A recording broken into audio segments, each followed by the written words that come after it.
C'est moi qui commence ou... Non, c'est moi. Ah, c'est toi T'as qui pas commence. écouté la répète. Donc, on démarre.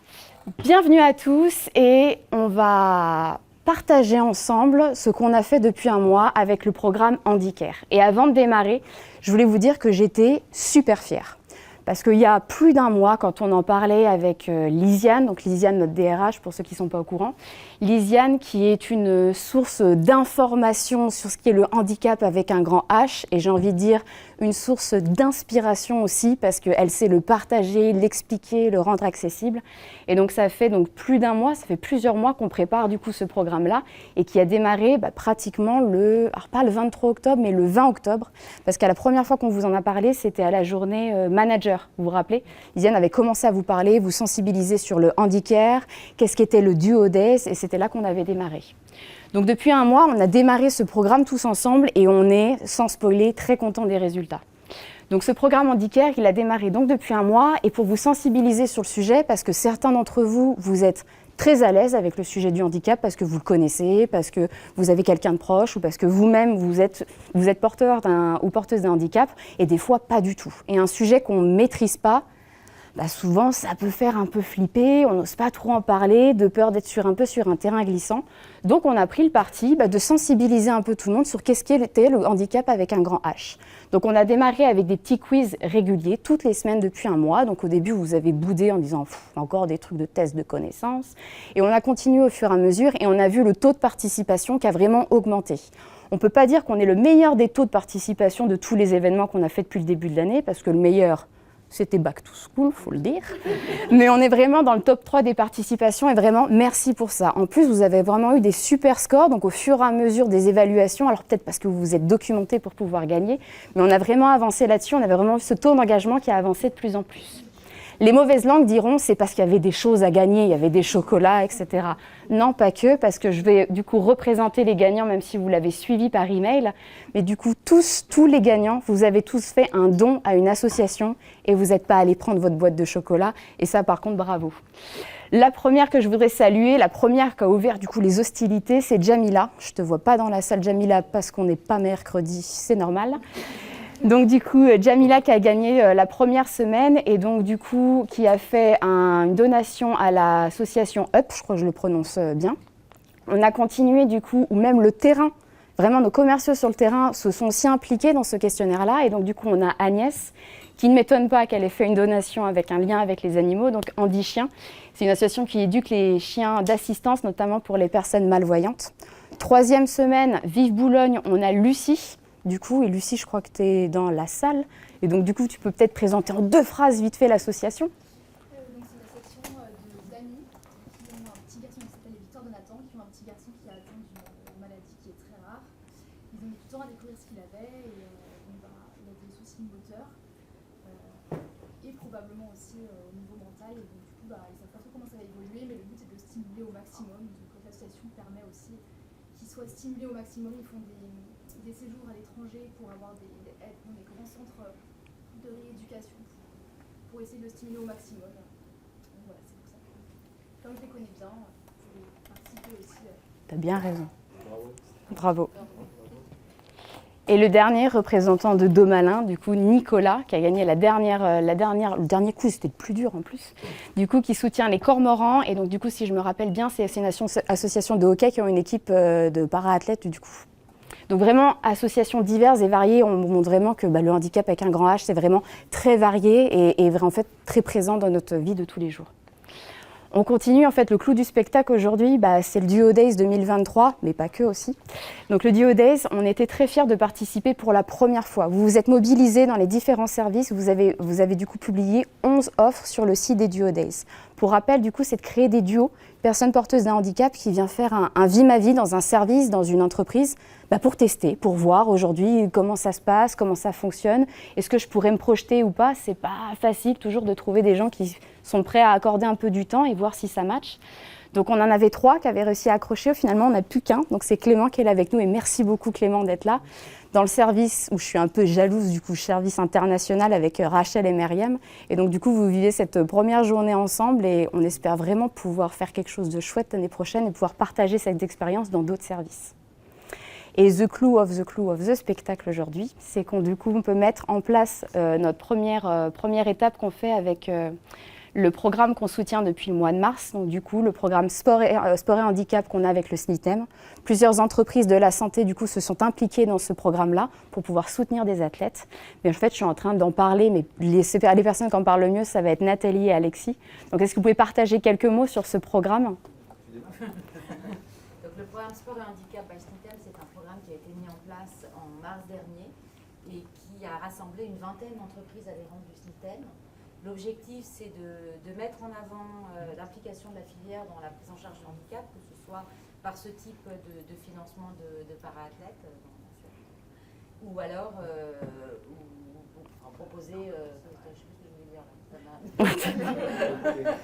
Voilà, c'est ça, créer des rencontres, permettre aux athlètes d'expliquer leur histoire, de raconter leur histoire, et puis aussi créer de la connaissance au sein des entreprises, parce que parfois, le handicap, la façon dont c'est vécu, et en plus dans le sport, c'est quelque chose que tout le monde ne connaît pas. Ça permet de découvrir. Et au-delà de ça, sur une approche un petit peu plus financière, ça permet aussi de sponsoriser les athlètes, bien entendu. Et dans l'histoire, si je peux compléter, vous connaissez peut-être tous des entreprises qui individuellement financent un athlète. En fait, au niveau du SNITEM, on a pu le faire collectivement pour pouvoir, avec l'enveloppe qu'on a pu réunir avec toutes les entreprises, financer encore plus d'athlètes et faire bénéficier à ces entreprises de la panoplie des sportifs. Donc on a 16 personnes, on a 8 garçons, 8 filles et dans 6 disciplines différentes. Et donc d'ici, on va renouveler probablement l'année prochaine, enfin là, début d'année 2024, pour aller jusqu'à l'après-jeu et pouvoir bénéficier aussi auprès des athlètes qui seront allés aux Jeux paralympiques de bénéficier de un peu de leur retour et de leur vécu. Et donc vous aurez probablement encore d'autres rencontres dans l'année 2024. Avant d'introduire nos deux athlètes, je regarde ma régie pour savoir si j'ai pas oublié quelque chose. C'est bon, je suis validée. Donc Tiffaine est sur Domalin actuellement, comme on a accueilli aujourd'hui Yasser. Et donc on est très fiers de pouvoir faire ces deux événements en parallèle et pas de replay ou de connexion.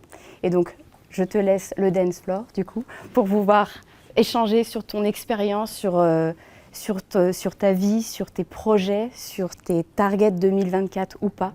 Partage-nous tout ce que tu as. Dis-nous tout. Déjà enchanté, c'est un plaisir vraiment pour moi d'être ici. C'est pas la première fois que j'interviens avec une grande assemblée. J'ai l'habitude de parler et ça me fait plaisir parce que vous êtes déjà très réceptifs, je sens une bonne énergie ici. Quand je suis rentré, déjà good vibes ici, les gens sont hyper avenants, hyper sympas. Écoutez, je m'appelle Yasser Moussangania, j'ai 21 ans et je fais du para-athlétisme depuis 5 ans maintenant.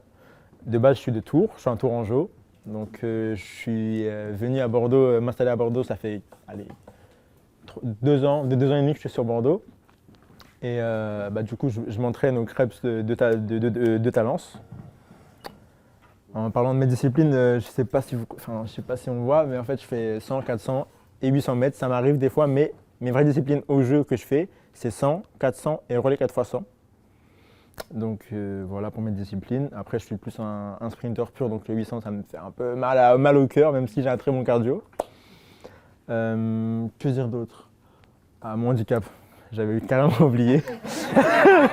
J'avais carrément oublié parce que je suis double amputé fémoral. C'est dû à une agénésie congénitale due à la naissance, vu qu'en fait, moi, j'étais dans le ventre de ma mère, j'étais trop grand. Je suis un bébé et j'étais trop grand, du coup les jambes ne se sont pas développées comme il faut et ça a du coup arrêté le développement de mes jambes et du coup ça a fait que je suis né amputé. J'ai pas eu d'amputation à la naissance ou quoi, c'est vraiment de naissance quoi. Ça veut dire que voilà, je prends pas de traitement, j'ai pas de douleur fantôme, j'ai pas de... Comme Tiffaine, j'ai rien de tout ça moi.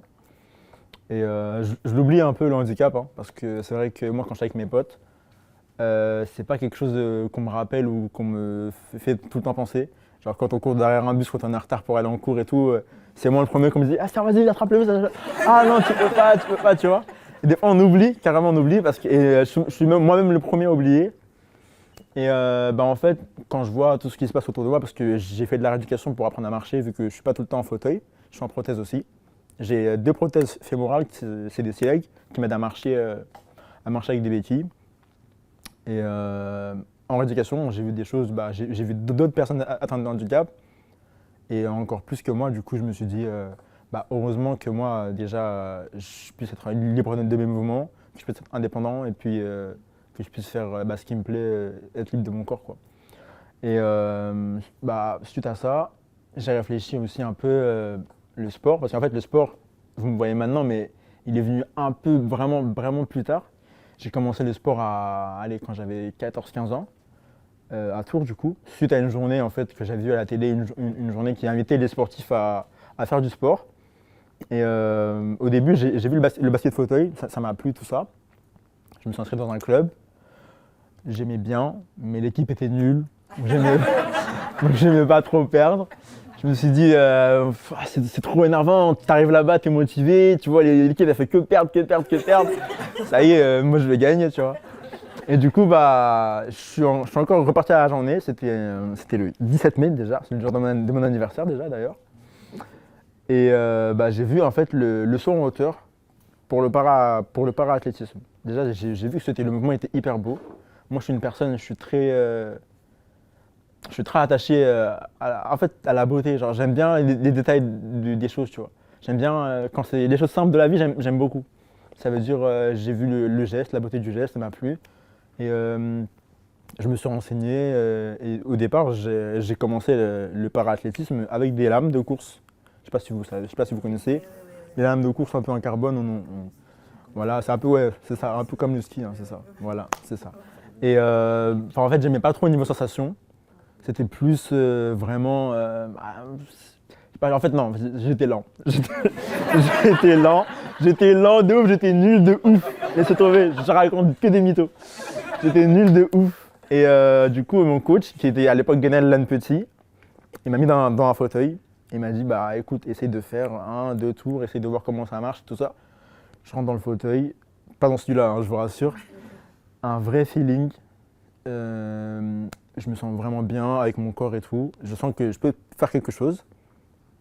Suite à ça, je lui fais mon retour et tout. Et après, on parle et tout, et on parle de plus en plus. Je lui dis, je vais essayer en compétition. Je fais ma première compétition, je l'ai fait à Paris, à Charletti, en 2019. Et franchement, c'était plutôt cool. Première compétition, j'avais des très bons ressentis et je me suis senti tout de suite à l'aise. Après, comme j'ai eu un grand talent de ouf, bah, j'ai été sélectionné pour le championnat du monde junior. Première journée, allez, je fais médaille de bronze sur 200, médaille de bronze sur 800. J'étais triste. Il restait le 200 mètres, le 200 mètres et le 100 mètres. Du coup, je dis à mon coach, c'est mort, je repars pas de la Suisse sans avoir fait une médaille d'or. Ça veut dire au descend, je me pose des questions, comment je fais, est-ce que j'y vais à fond, est-ce que j'y vais pas à fond. Et j'entends mes coéquipiers qui m'encouragent au loin. Et franchement, ça me motive de ouf. Je me dis, mais Yasser, réfléchis pas, vas-y à fond du début à la fin. Ça veut dire que je me suis donné à fond du début à la fin et j'ai gagné ma première médaille de championnat du monde. J'avais 17 ans, je concourais avec les U23, ça veut dire que je concourais avec des mecs qui avaient 23, 22, qui avaient mon âge maintenant. Et franchement, je les ai tués. Je les ai tués. Le délire, je les ai tués. Le fauteuil, faut voir. Il avançait comme si c'était moi, j'étais à cheval, ils étaient à chariot, tu vois. Et franchement, après ça, je commençais à tout gagner. Recordman de France sur 100 mètres.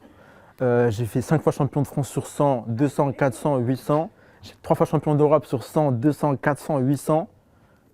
Après, laisse tomber. Et là, justement, tu me parlais par rapport aux choses sérieuses. Ça va être mes premiers Jeux paralympiques si je vais à Paris. Et on a une grosse saison cette année. Ça veut dire qu'on fait beaucoup de stages, beaucoup de rassemblements avec l'équipe de France. Actuellement, je suis 5e mondial, étant donné qu'à Paris, j'ai pas pu courir ma course, mais j'étais 2e mondial à ce moment-là.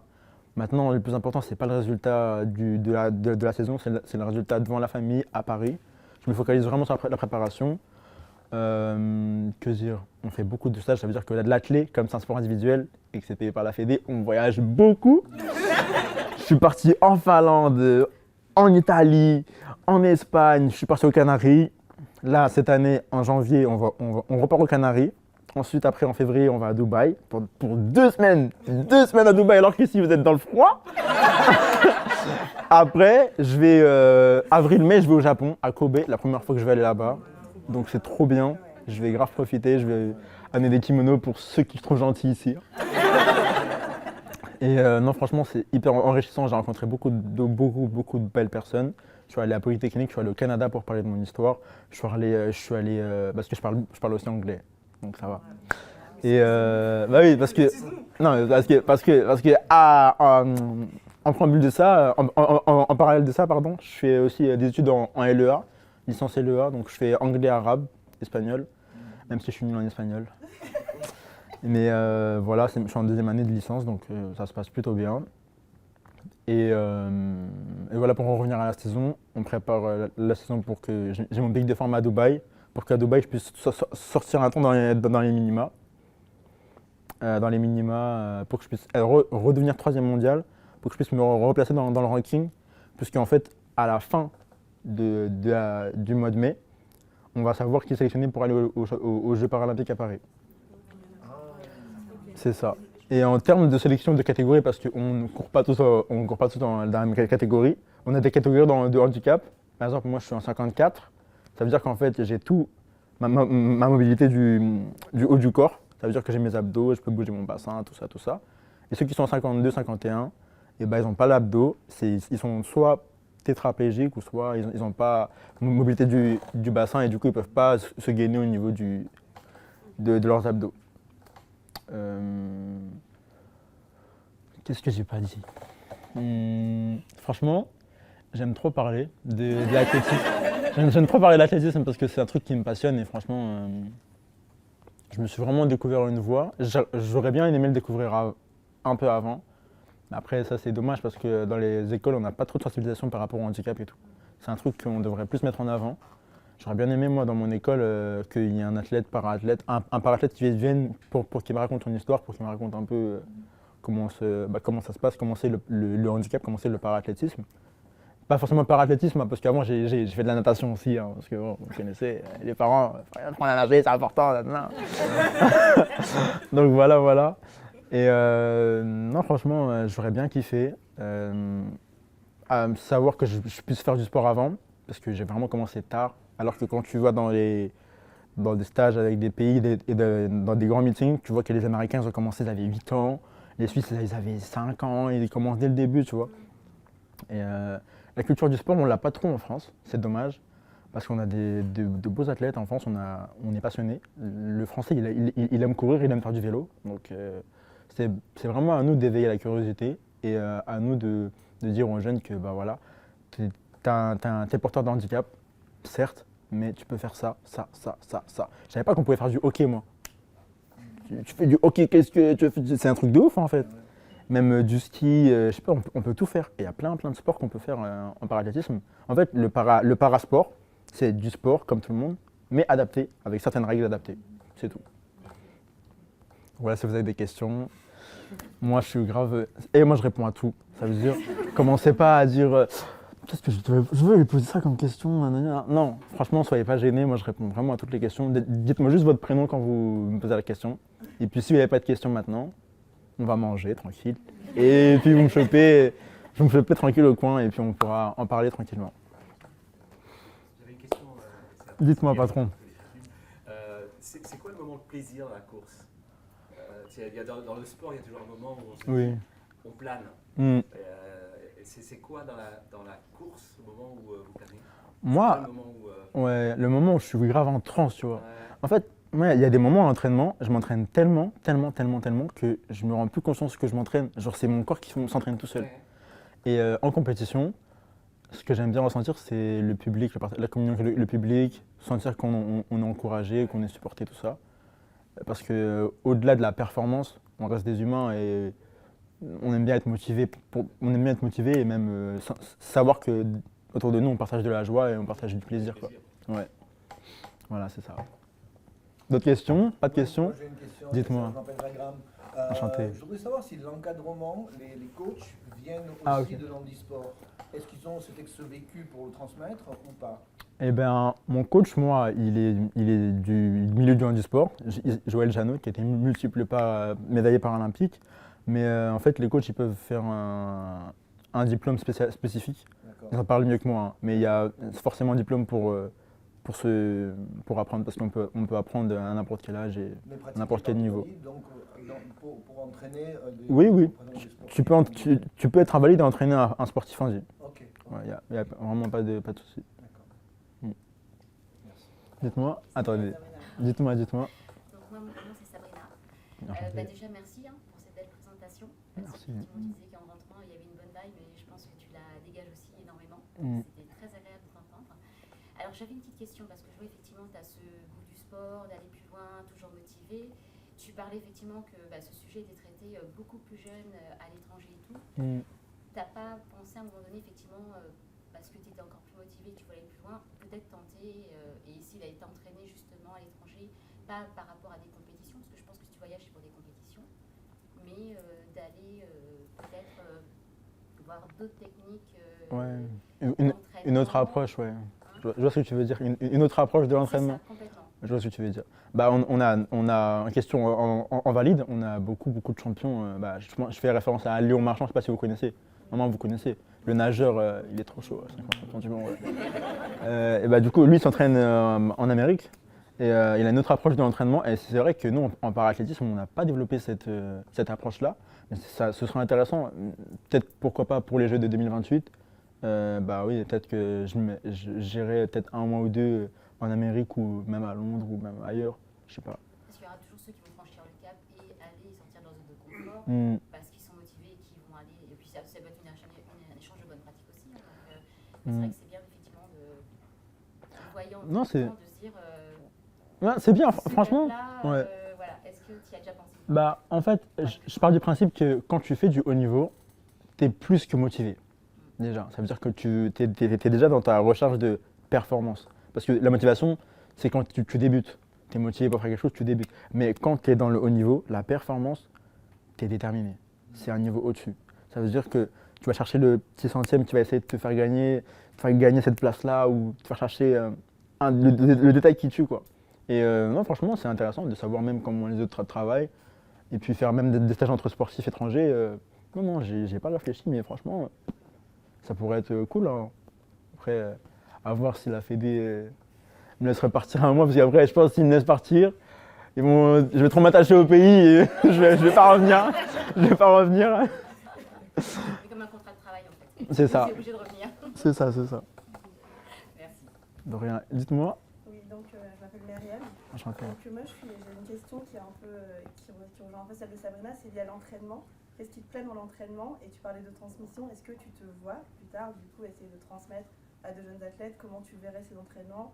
Comment tu t'enrichirais par ailleurs? C'est vraiment lié à tout ça. En fait, je trouve que la transmission, c'est super important. Et je le fais déjà indirectement. Je ne m'en rends pas conscience parce que des fois, quand je suis dans des écoles et qu'après, il n'y a pas de questions comme ici, je repars et sur Insta, ils viennent m'écrire « Ah, mais en fait, j'ai trouvé que c'était super intéressant. » Et du coup, on parle de ça.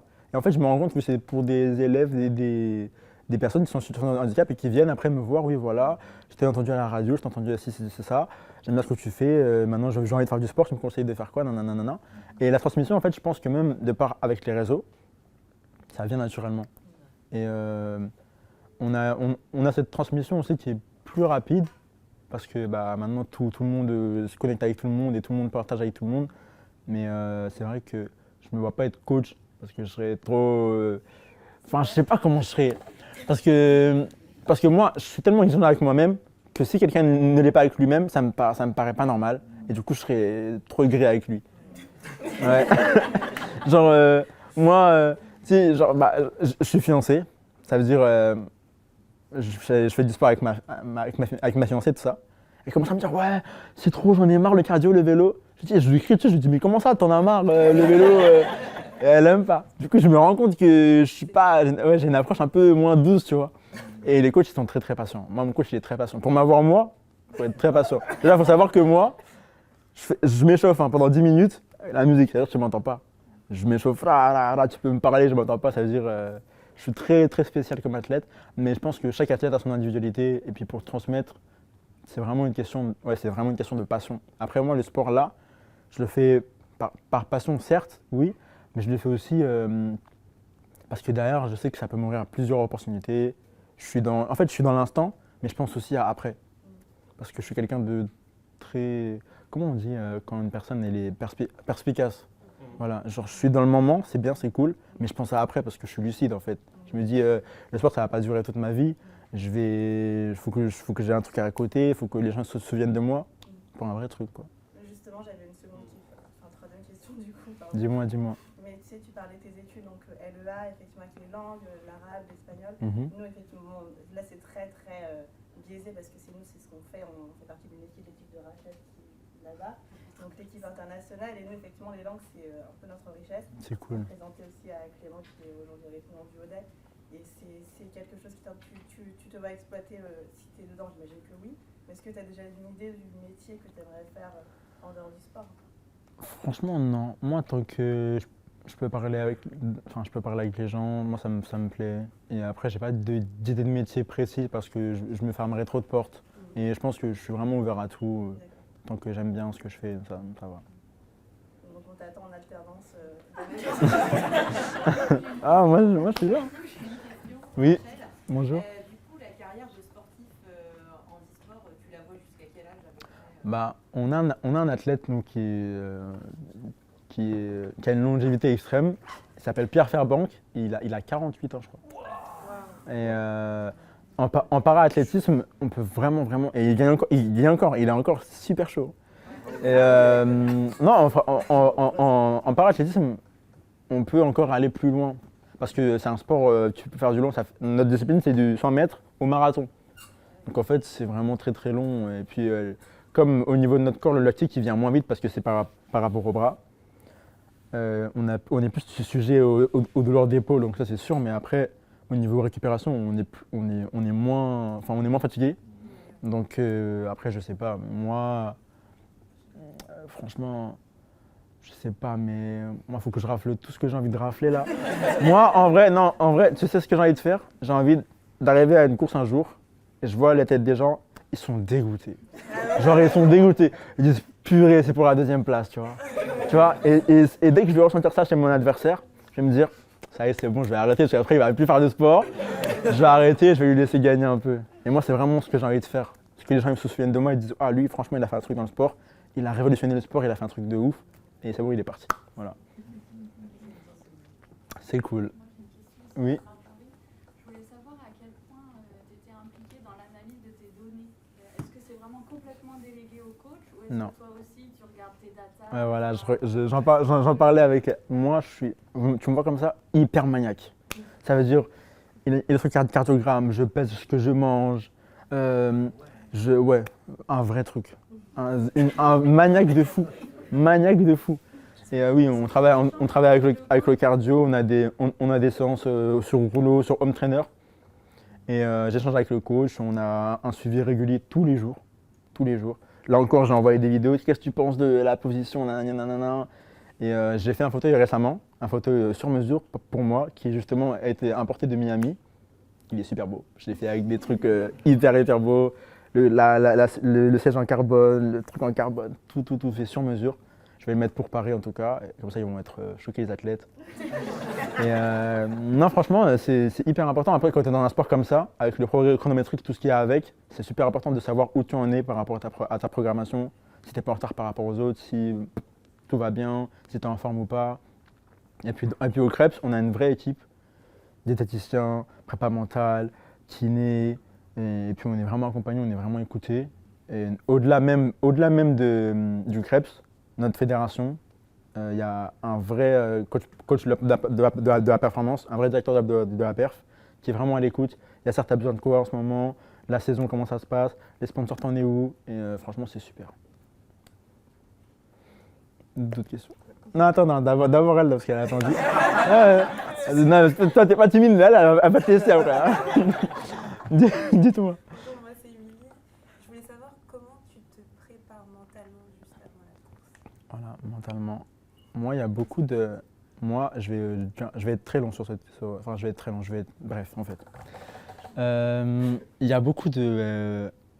Moi, j'ai eu un début hyper stéréotypé, hein, mais je vais le dire, hein, parce que c'est un truc que je pense vraiment. Chez nous, les Noirs, on a un problème, on se dit tout le temps que ouais, t'as pas besoin de montrer tes sentiments, t'as pas besoin de prépa mentale parce que t'es fort, t'es nanani nanana.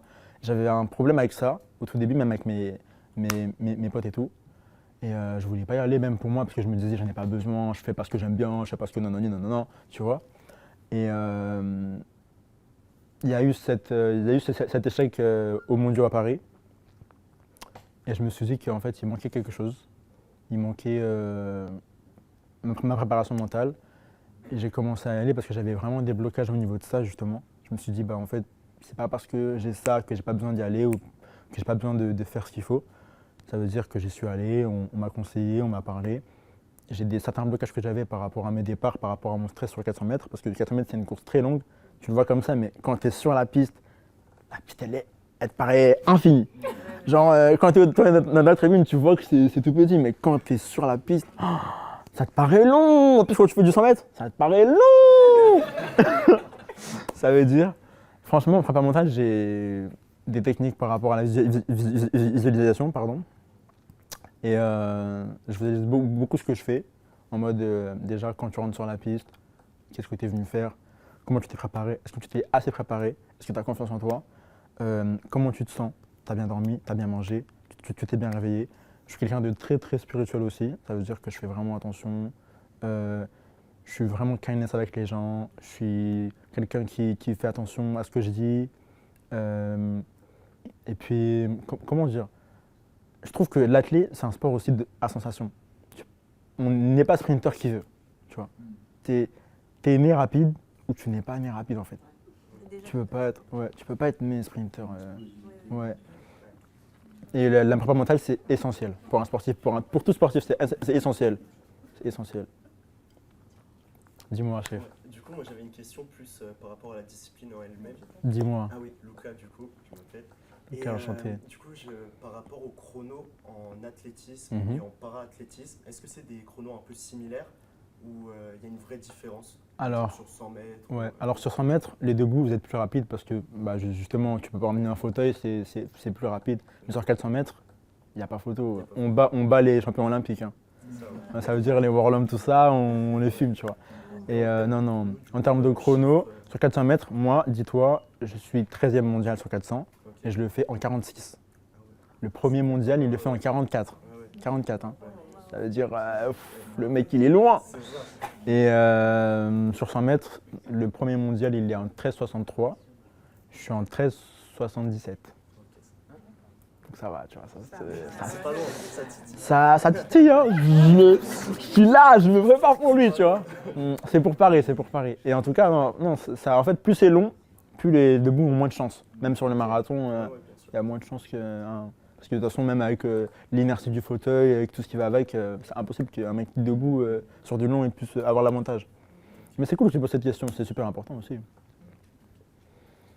Dis-moi. Tu parlais de la vitesse de pointe que tu arrivais à atteindre tout à l'heure. Oui, voilà, tout à l'heure je parlais de ça par rapport au chrono et tout. Sur 100 mètres, je finis 100 mètres en 36 km/h. Ouais. Et sur une séance que je fais 200 mètres lancés et tout ça, 3 fois, je peux atteindre 32-33 km/h, tu vois. Ça veut dire qu'on a une bonne aérobie et moi j'ai une bonne vitesse de pointe pour moi. En fait, moi, le point faible que j'ai, moi, c'est plus garder la vitesse de pointe.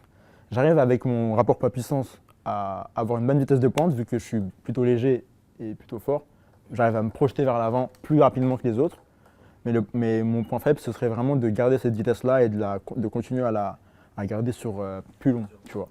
Mais comme je fais du 100 mètres, ça m'avantage un peu vu que c'est sur le départ, il faut vraiment que je donne tout, tu vois. C'est l'explosivité de ouf, tu vois. Et c'est là que ça va se jouer entre moi et le Thaïlandais, parce que le premier mondial, il est thaïlandais. Il a mon âge, il a 21 ans. Et ça me frustre, parce que je dis son âge parce que ça me frustre vraiment, c'est pour que je me rappelle vraiment qu'en fait, il n'y a pas d'âge. Parce que moi, quand j'ai commencé, je me suis dit, les mecs qui sont devant, ils sont plus âgés.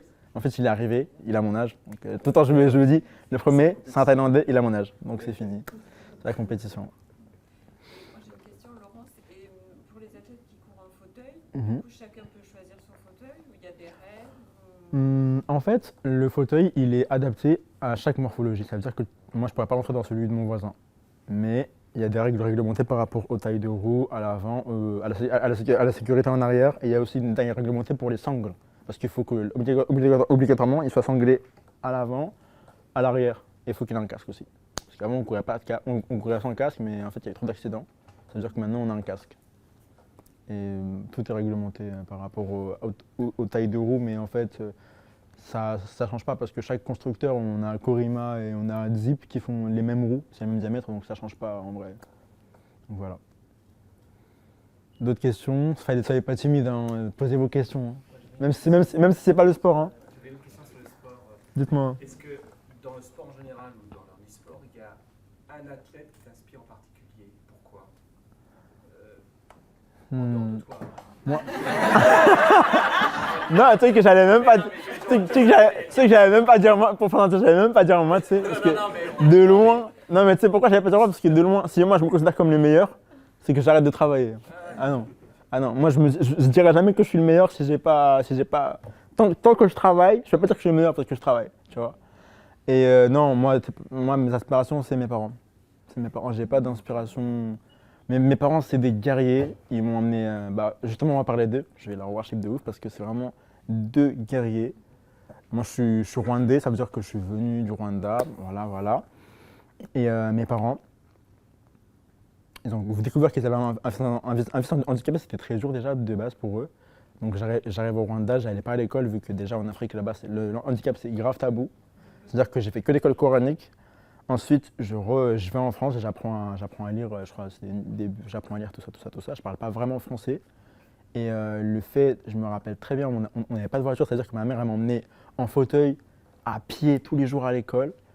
Et mon père, c'est quelqu'un qui se lève le matin, c'est des personnes, ils hustle de ouf.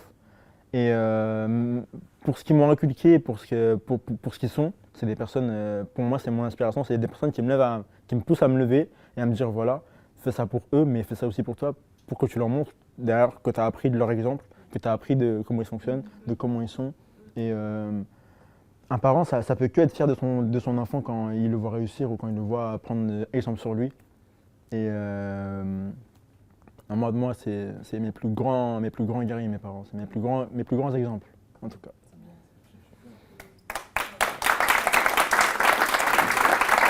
Merci. S'il n'y a pas d'autres questions, on va manger. Hein. Toi, tu veux pas qu'on ait mangé, toi?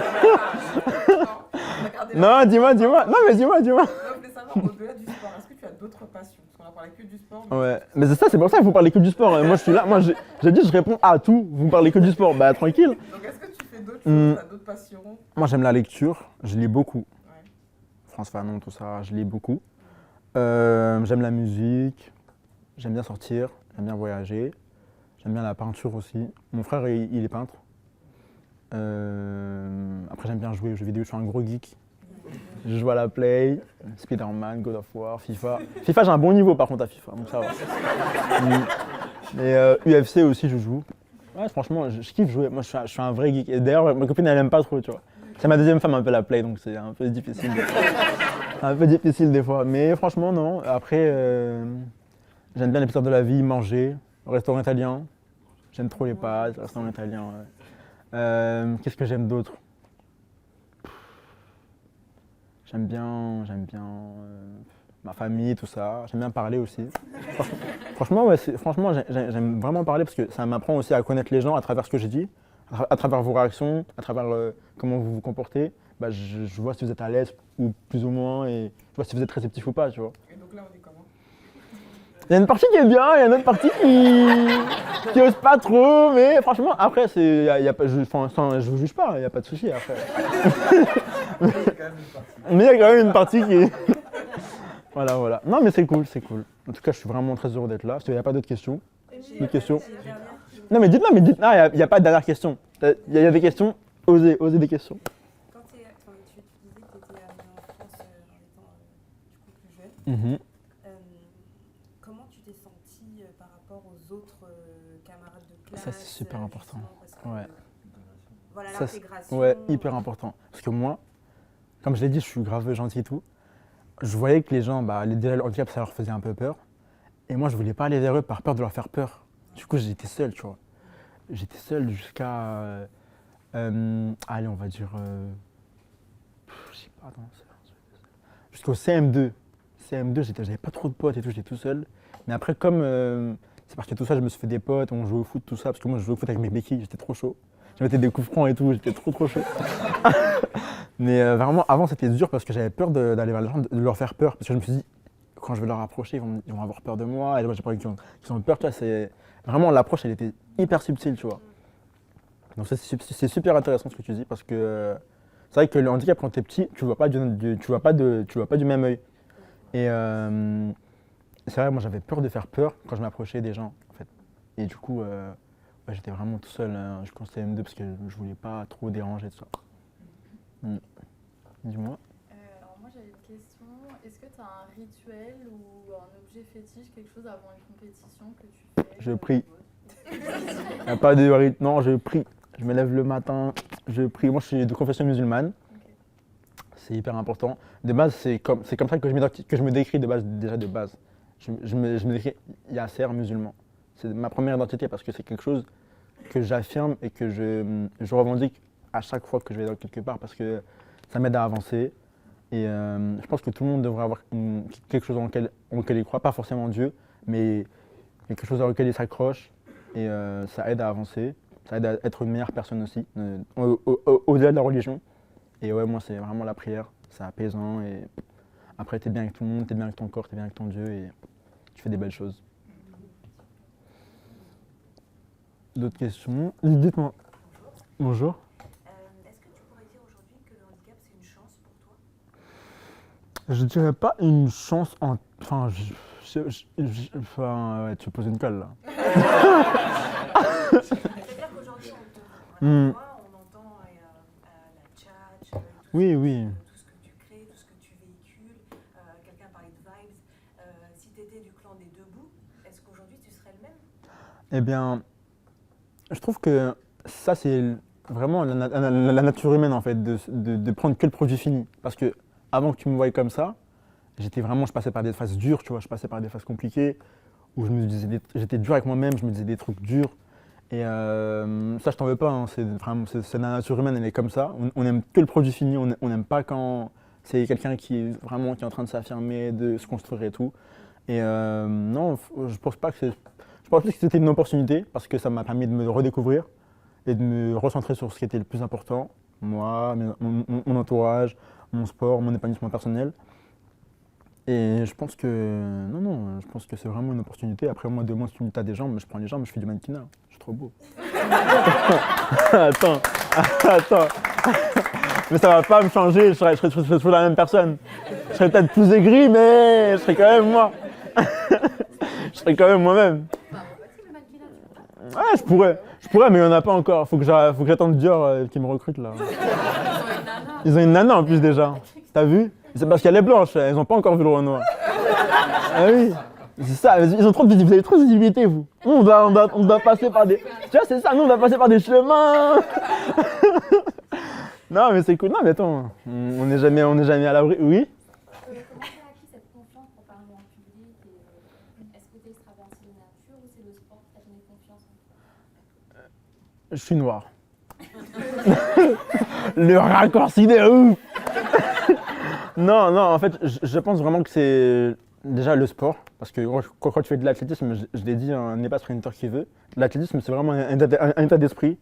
Tu viens, tu fais le show, tout le monde te regarde, c'est pour un seul sprint, 10 secondes, 13 secondes, tu vois, c'est vraiment pour ce que tu fais. Mais après, la confiance, ça s'apprend comme tout. Hein. Franchement, je ne vais pas te mentir, te dire, oui, j'ai ça dans le sang, nanana. Ça s'apprend vraiment. Et c'est quelque chose vraiment, genre je suis, pour éviter de se tourner le cou là, je suis vraiment, non, comment dire, je suis plutôt à l'aise. Et non, je pense que ça s'apprend plus que ça ne s'acquiert. En vrai, tout peut s'apprendre. D'autres questions? Dis-moi. En parlant justement de ça, donc c'est un sport d'ego. Oui. Tu as appris à travailler ton ego du coup. Exact. Tu ne l'avais pas quand tu avais débuté. Exactement. Toi, j'aime trop parler avec toi, t'es trop passionnante.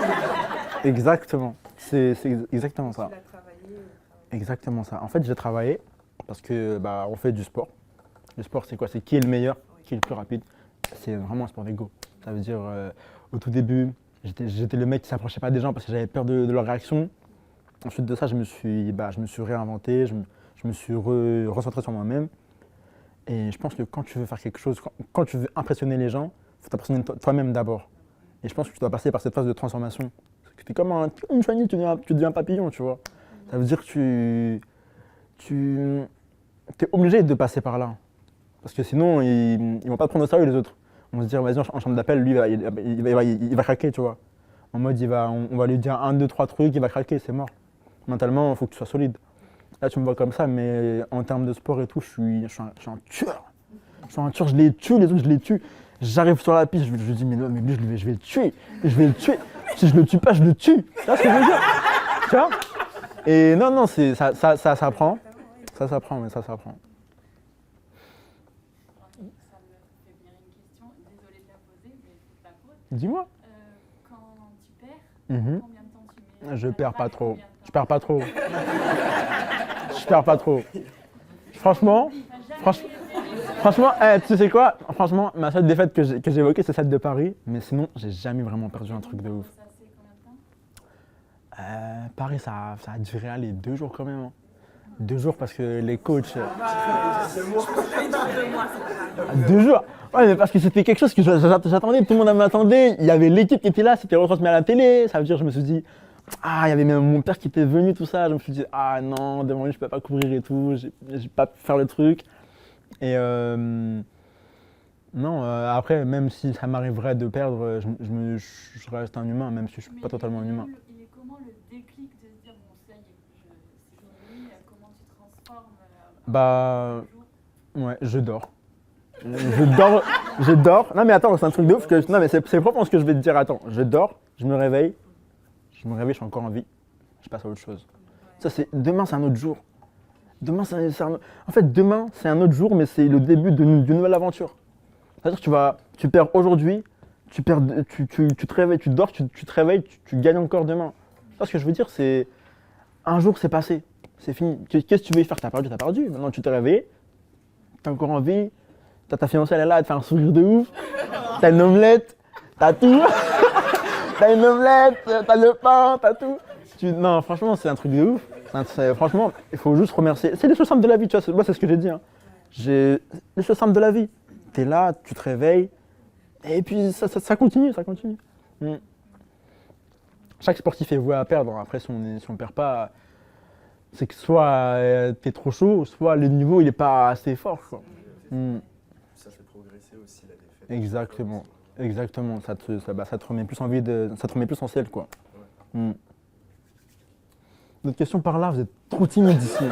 Là, je vais vous regarder, je vais vous cerner. Dites-moi. Je vais avoir une question par rapport, on a beaucoup parlé, surtout une fois, de la partie sportif individuelle, mais pas beaucoup au niveau relais. Ah ouais. Les courses en relais, Ça, si ouais. l'équipe, s'il y a des équipes, on va dire un noyau dur où c'est beaucoup de changements, comment vous vous organisez sur cette partie d'entraînement? C'est hyper bien. Bonne question, déjà, d'ailleurs. Je te remercie. Déjà, il faut savoir que la plus grosse délégation du relais, c'est les Américains. Voilà, ils gagnent tout. Ensuite, on est le 3e meilleur record mondial en relais. Et on a une équipe en fait, qui est sélectionnée par rapport à chaque temps individuel. En fait, c'est un relais mixte qui compose 4 handicaps différents. Déficient visuel, hémiplégique, amputé, d'ailleurs Tiffen fait partie du relais, et le fauteuil qui termine à la fin. Donc voilà, c'est un relais universel qui regroupe tous les types de handicap qui peuvent concourir. Et en termes de l'équipe, c'est vraiment, si en fait, sur 100 mètres, chacun a fait un temps individuel qui correspond à un minima A, et ben il est qualifiable pour le relais. Ça veut dire que si un déficient visuel fait le relais, fait le 100 mètres dans sa catégorie et qui fait un minima A français, bah, il peut être sur le relais. Et chaque athlète déficient visuel a un remplaçant, 2 remplaçants, voire 3 remplaçants. Et nous, les fauteuils, on a un remplaçant aussi. Pour ma part, c'est Julien Casoli qui fait du 800 mètres. Et c'est lui qui a fait la course du relais à Paris. Voilà. Mais c'est cool cette question. Et en termes de cohésion d'équipe, je pense que La cohésion d'équipe, ça se fait au fur et à mesure. On a des stages en fait, des stages de regroupement sportif avec l'équipe de France en entier. Et du coup, on va à l'INSEP, on fait beaucoup de stages à l'étranger. Et puis c'est là on crée des liens, même si au début on ne se connaissait pas trop. Je pense que la meilleure chose que tu puisses faire avec les gens, c'est partager ce que tu aimes, avec les gens que tu aimes. Et puis quand tu fais un sport aussi d'équipe un peu individuel, tu as envie de motiver l'autre. Et du coup, c'est celui qui part bien, tu te dis « Purée, ils sont bien partis là, j'ai pas intérêt de me foirer », tu vois. Et du coup, ça te motive encore plus. Et voilà. Des questions? Pas de questions là-bas, hein? Pas de questions, dis-moi. Une dernière question peut-être, mais du coup, là, avant les qualifications pour Paris, si tu arrives à être qualifié, est-ce que l'objectif final, c'est l'or au JO de Paris? Ça a toujours été l'or l'objectif. Ouais. Avant même la qualification, je vais... Ouais. J'ai une revanche à prendre à Paris. Et la qualification, je vais le savoir. Je peux le savoir. En fait, on a 6 courses pour se qualifier. On a 6 courses des minima. On a Dubaï, les Canaries, la Suisse, Paris, à Charletti, on a un championnat du monde. Et on a un championnat du monde à Kobe. Plus après un autre en Tunisie. Voilà. Et on a 6 chances de se qualifier avant la date butoir, fin mai. Et du coup voilà, c'est ça. Je pense que non, dans ma tête, faut que tu partes avec l'or déjà. Ouais. Comme ça après, si les paliers descendent, au moins t'es pas, t'es pas déçu, tu vois. C'est ça le secret. Pas de questions, d'autres questions? Allez, soyez pas timides, allez. Surtout par rapport au début, parce que maintenant au Krebs, je pense que les infrastructures elles sont adaptées. Comment sont les infrastructures pour un jeune qui débute avec un handicap par rapport à l'accessibilité à ce type d'infrastructures? Elles sont adaptées ou pas? En fait, moi j'ai un avis très tranché sur la question. Parce que on veut être considéré comme des personnes lambda, en termes d'accessibilité, c'est sûr. Mais quand il y a un truc assez loin, on se dit « Ah, mais pourquoi c'est pas adapté ?» Tu vois, c'est un truc… Pour moi, on est un peu hypocrite, les handis. Enfin, je me le dis parce que moi, je peux tout faire. Mais peut-être que d'un point de vue d'un handi, quand tu vas dans un pôle pour faire du sport, tu dois être minimum sportif, quoi. C'est pas parce que le truc il est là-haut, tu peux pas y aller, tu y vas, enfin, tu es là pour faire le sport. Enfin, je veux dire, minimum dans ton projet, tu t'engages, quoi. Et non, en termes d'accessibilité, franchement, Bordeaux, tout est adapté. C'est mieux que Paris, en tout cas. C'est mieux que Paris, parce que Paris, désolé, mais le métro, les ascenseurs qui marchent pas une fois sur 3, ça y est, ça c'est trop chiant. C'est trop chiant, non, c'est un truc de ouf, ça. Et puis Bordeaux, il y a tout qui est à côté, donc c'est mieux. D'autres questions? Pas de questions? Oui. Pour le plaisir, tu as déjà eu envie de faire des distances un peu plus longues? Non. C'est de la torture, ça. Non, ça c'est pas une question, ça. C'est de la torture. Tu me vois, moi, sur un 1500, un marathon. Non, jamais de la vie. Moi, je suis pas Kipchoge. Non. Tu vois ce muscle, tu me vois pas faire des trucs longs comme ça, là. Ça ira moins vite. Mais ouais. Ça ira moins vite, c'est plus long. C'est plus long. Attends, il défile, tu vois les arbres. Non, c'est mort. Je peux pas, non. Et en plus, moi, faire du long, tu dois être dans la position aérodynamique comme ça, tout le temps pousser. Ah ouais, non, c'est long. J'ai un camarade qui en fait, hein. Paul, il fait du marathon, tout ça. Je lui dis, mais comment tu fais, mec? Comment tu fais? Il me dit, je compte les kilomètres. Je fais, ah ouais, toi, tu t'ennuies en fait. Ça y est. Dis-moi, chef. Yasser, une question.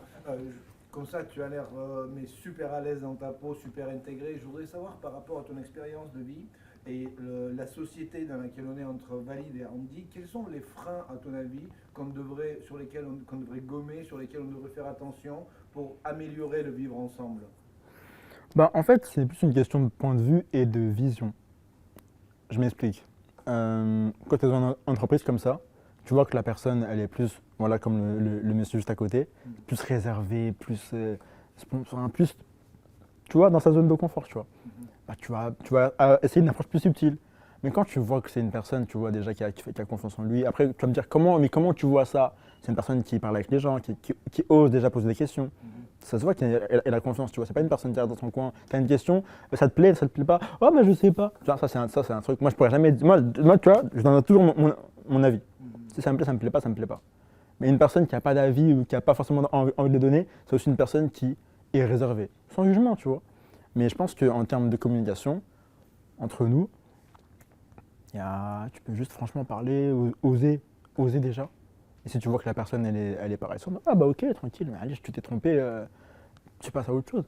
L'erreur, elle est humaine et je pense qu'on banalise trop en fait le fait de faire des erreurs et de se dire « Ah mais en fait, j'aurais pas dû poser cette question ». Tu l'as posée, c'est bon, tranquille. Ça, on est des humains et entre nous, on ne devrait pas avoir à se poser des questions. Est-ce que lui, il est en fauteuil, je ne devrais pas lui poser cette question? Bah non, pose-lui. Au contraire, c'est intéressant de savoir ce qui s'est passé. C'est intéressant de savoir au-delà. Ouais, c'est vraiment au-delà du handicap. Déjà, au-delà du handicap, intéresse-toi à la personne. Comment tu vas, tu as des enfants, tu as une voiture, tu es passionné de voiture. Et là, ça va aller tout seul après. Les mecs qui vont enchaîner toutes les questions. Tu vois ce que je veux dire? Il faut s'intéresser à la personne avant le handicap. Et après, la personne, elle sera ouverte à toi. Ouais. Oui. Oui. Enchanté. Sur l'handicap invisible, sa place dans les Jeux paralympiques. Ouais, voilà. On voit pas, finalement, on voit tout le temps les personnes en fauteuil roulant, mais pas vraiment handicap invisible. Bah en fait, le handicap invisible, déjà, on appelle ça assimilé en termes de para-athlétisme. On appelle ça assimilé. On en a une dans notre équipe de France qui s'appelle Manon Geneste, je pense. Ouais. Si, Manon Geneste. Et merci de la régie. Et du coup, non, après, les sourds et tout, ils ont leur propre paralympiade, les Deaflympiques, je crois que ça s'appelle. Et non, après, le handicap invisible, c'est un truc que nous, on a conscience. Après, les valides, je pense pas trop. Et au pire, tu t'en fous. C'est pas grave. Franchement, handicap invisible, ils sont assimilés, ils font du sport avec nous. Et, mais par contre, c'est pas la même chose en termes de points et de cotation, ça varie en termes de points. Et sinon, vous faites du sport, vous, un peu? Qui fait du sport ici? Levez les mains, s'il vous plaît. Pas de sport, toi, hein? Non. J'ai pas levé la main. T'as pas levé la main, hein? Tu fais quel sport, toi? Je faisais foot et un peu de tennis aussi, mais pas mal de foot. Et toi, tu fais? Tu fais du sport? T'as levé la main?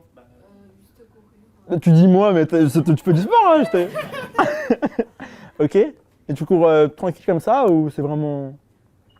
Je sens que... parce que j'ai plus besoin maintenant, c'est vraiment... Ouais, c'est un feeling, quoi. C'est cool, c'est cool. D'autres sportifs ici? Oui? C'est cool le volleyball. Ah ouais, toi t'es vraiment... Donc toi, tu pourrais me battre en fait, hein, sur 10 km, ok. Et d'autres sportifs, natation? Tennis? C'est un vrai sport de classe, hein. Le tennis, hein. Ok, c'est cool. Qui fait du tennis encore? Tennis aussi? Ah mais ouais, monsieur. Ok. Ok. Je savais pas qu'il fallait un... Ok. Excusez-nous. J'aime bien le tennis. Pardon. Non, c'est cool. Moi, j'avais une question d'ailleurs. Si tu gagnes la médaille d'or, qu'on souhaite et qui a l'air d'être vraiment dans ta tête, il y a pas un autre sport où tu te dirais, ça je l'ai fait, et dans le handisport ou sport, il y en a un autre où j'aurais me donner le défi d'aller jusqu'au bout. Les sportifs de haut niveau, souvent, se défient sur un autre sport pas très loin. On se dit, je peux y aller. J'ai pas réfléchi. J'ai pas réfléchi. Je vais d'abord prendre toutes les médailles à atteler. Tu vois, comme je t'ai dit tout à l'heure, tous les dégoûter, après on verra. D'autres questions? Il n'y a pas de questions là-bas. Hein. On va les manger? On va manger, hein. Ah là, c'est bon. Ah ok, d'accord, là c'est bon. Parmi tous les voyages que tu as faits, quel est le voyage que ça t'a plus marqué? Dubaï. Même si c'est pas un voyage que je fais tout le temps, Dubaï c'est trop bien. En termes de religion déjà, je peux prier n'importe où. Je sors du magasin, j'entends la prière, je vais prier. Et c'est là-bas où j'arrête le moins de prières. Parce que c'est tellement accessible, tu peux prier n'importe où et les gens ils t'aident et tout. Et il y a des mosquées partout. Et puis c'est beau, et puis il fait chaud. T'es en t-shirt là, t'es pas en pull. Après, c'était beau aussi la Suisse. L'air il est plus Il est plus pur. Tout ce qui est Dubaï, c'est pollué hein, avec les grosses voitures et tout là. Mais franchement, la Suisse, c'est très beau parce qu'il y a beaucoup de beaux paysages, tout ça. Et puis l'air, il est frais, quoi. Ouais. Non, c'est cool, c'est cool. T'as voyagé, toi? Je viens de loin. Tu viens de? Tu viens du Vietnam? Oui, je viens du Vietnam. C'est cool, ça. Mon ex était vietnamienne. Ah, fallait pas le dire, ça. Hein. Fallait pas le dire, une carte pour moi. Bon, ok, on va manger, allez, c'est bon. On va manger. Merci beaucoup. C'est génial.